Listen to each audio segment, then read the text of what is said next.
Le journal de France de Raymond Depardon et Claudine Nougaret, ils sont nos invités. Le film présenté à Cannes pour un événement que constitue finalement cet extraordinaire parcours de Raymond Depardon et Claudine Nougaret, tous les deux, évidemment unis dans la vie, unis au cinéma, pour raconter à travers des images jamais vues. Et c'est Claudine Nougaret qui va nous en parler. Mais d'abord Raymond, pourquoi ce film ?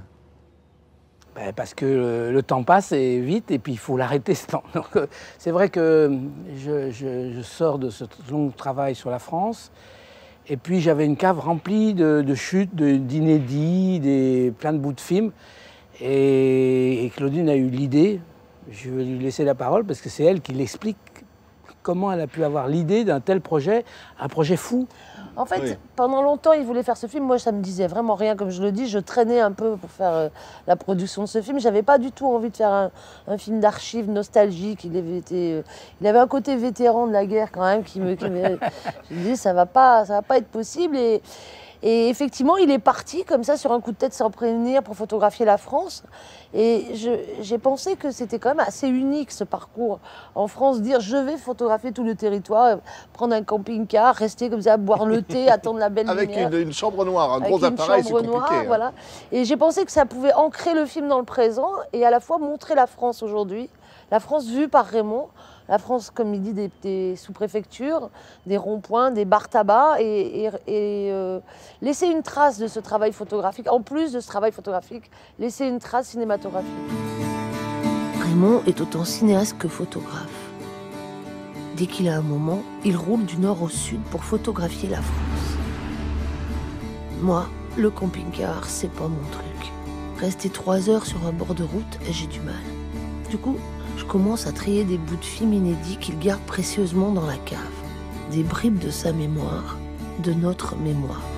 Ce parcours, Raymond Depardon, quand on se repenche dessus, comme ça, quand vous revenez de vos balades dans les sous-préfectures pour faire ces photos en ce moment, et vous vous dites, qu'est-ce qui finalement vous a toujours poussé à aller au Biafra, à aller là où ça se passait finalement, et puis aussi devant votre porte aussi.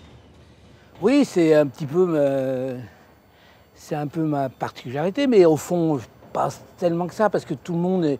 Enfin, c'est vrai que, voilà, on rêvait du grand reportage, de tenir une caméra, quand on avait un appareil photo, on rêvait de caméra, et voilà, c'était lourd, on n'y arrivait pas, on voulait tous faire du cinéma, on voulait tous partir au bout du monde.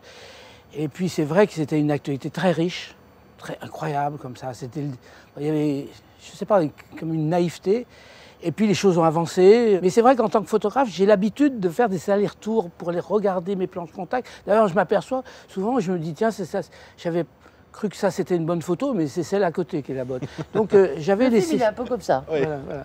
Oui, c'est un peu comme s'il regardait ses planches contact. Oui, parce qu'en fait, en descendant dans la cave, vous retrouvez donc des bobines, des morceaux de films jamais utilisés, puis vous vous rendez compte que finalement, c'est pas si mal. C'est tout à fait ça. En fait, il a commencé par filmer ses pieds, filmer comme un pied. Et c'est ça que ça raconte, c'est-à-dire qu'on commence par filmer comme un pied, et puis petit à petit, on construit son regard, on apprend à filmer. Et on suit son parcours de cinéaste. Parce que quand même, dès le départ, il a hésité entre la photo et le cinéma. Mais il fait les deux. Et oui, c'est toujours voilà, les deux. Toujours les deux. Il y a toujours eu, quand il tourne, il y a toujours un appareil photo. Quand il y a un appareil photo, il pense toujours au cinéma.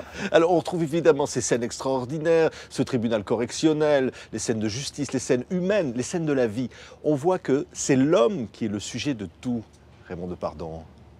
Oui, parce que peut-être qu'il a fallu faire un grand détour comme ça. Ça forme comme ça un petit peu à la fois de filmer l'exotisme et de le tuer aussi, l'exotisme. On revient à des choses essentielles qui est effectivement quelque chose qui m'a bien partagé le cinéma et la photo. C'est vraiment la bande-son.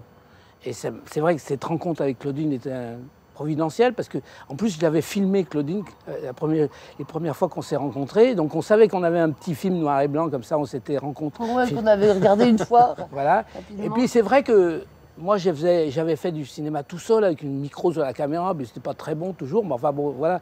Et là, l'arrivée de Claudine a été un soulagement parce qu'on s'est aperçu qu'en fait, finalement, ce qui sépare bien la photo du cinéma, c'est le son. En fait, c'est de filmer sonore. C'est un peu une lapalissade. Hein, oui, mais bien sûr, mais c'est aussi d'écouter. d'écouter. Donc on a passé notre temps à écouter, à filmer comme ça, un peu dans les sous-sols, tout ça, des choses qui étaient plus ou moins interdites, on ne voulait pas. Et puis finalement, on a quand même... mais on voulait aussi, c'est la même chose pour les paysans, c'est la même chose pour les autres, c'est essayer de comprendre en fait. Bon voilà, on est des éternels insatisfaits. Oui, ou des curieux plutôt, Ou pas des que curieux. des insatisfaits. Voilà, On est curieux des autres, je pense. Et toi, tu es curieux des traces que laisse l'homme quand tu photographies les devantures violettes, roses, Ouais. jaunes en France. Tu as envie de regarder ces traces et de voir qu'est-ce que ça dit, sans donner un message. C'est vrai que la bande-son, on parle du son dans ce film, finalement, c'est pas tellement commun que l'on dise oui, j'ai eu envie de faire le son comme ci ou j'ai eu envie de faire le son comme ça. C'est ma chance, c'est d'avoir rencontré Raymond et d'avoir pu construire des bandes son plus que diriger de la musique. C'était vraiment le son direct, travailler, moduler les voix, travailler les ambiances, donner la géographie du film par le son. Oui, on voit par exemple une image, il filme la foule dans Paris, comme ça, les passants, et évidemment, c'est le son. En fait, c'est Oui, le c'est son, toute une symphonie. le bruit Oui, de la ville, oui. le bruit de la ville à travers l'image aussi. Les deux C'est- évidemment se fondent. C'est un film qu'on a fait en 97 qui s'appelle Paris. Et effectivement, c'était un pari complètement fou, c'est un jeu de mots à la fois, de rencontrer une femme et qu'elle se livre jusqu'à ce qu'on ait envie de faire un film. Et c'est Oui, ce qu'on a fait, on a attendu les filles dans la rue. Voilà, on est toujours un peu entre voilà, le contenu et la forme. Parce qu'on ne peut pas non plus laisser la forme de côté en se disant, bon voilà, parce qu'on est dans les sous-sols du palais de justice, la forme n'a pas son importance. Au contraire, il ne faut pas rajouter de la misère à cette détresse de ces gens. Donc si on peut avoir un peu plus d'argent pour avoir encore la meilleure pellicule, la meilleure caméra, bon voilà, pourquoi pas. Mais pas tomber non plus sans être esthétique, pour rien, gratuit. Donc on est toujours dans cet aller-retour de fabriquer des films avec ce qu'il y a de mieux, parce que finalement c'est un magnifique métier, c'est extraordinaire. Cette fête de Cannes et tout, c'est extraordinaire ici.